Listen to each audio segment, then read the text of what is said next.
And the hard sealer, the idea of using it, you want to get full saturation because, and a lot of people do, you know, what they're really conservative and not putting on a lot of finish in their first coat. So what's happening is they end up having to put more sealer coats on because not enough build is happening. So what I usually do is with the hard sealer is I'll flood it and I'll put it on.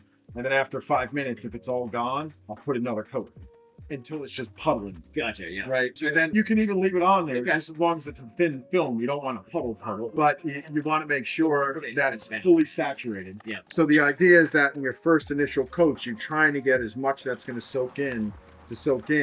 And then by the time you get to your Murdochs or your hard oil, you're just doing build. Okay. My first coat, I'm trying to, like I said, I'm trying to get as, and we could just see how each saturates and, you know, just sort of watching it soak in to each piece. Like I said, I'm not worried about flooding it at this point, you know, or overdoing it.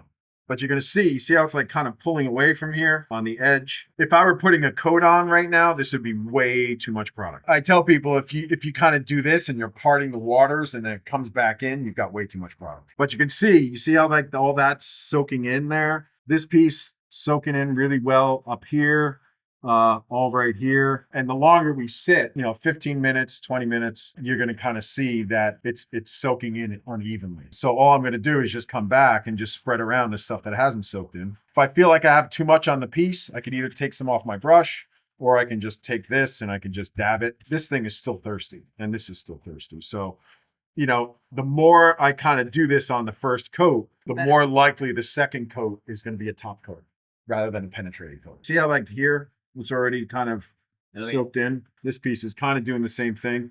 Being an older piece, I'm not surprised that this one's going to soak in a little bit better. It's been dried out faster. 100 years of cigarette smoke. Yeah, exactly. Depending on the piece of wood, like walnut. Walnut's tough because walnut, a lot of times you go into a branch or something, so the grain, where it's really beautiful, it kind of turns up. And where that turns up like that, it's going to soak in and just disappear in a matter of seconds. So this is where that flood method really comes in the first coat or two, because people complain. They're like, oh, this is like the sixth coat of my walnut, still not shiny or streaky, you know? Right. We tell people it's this part that's the most important.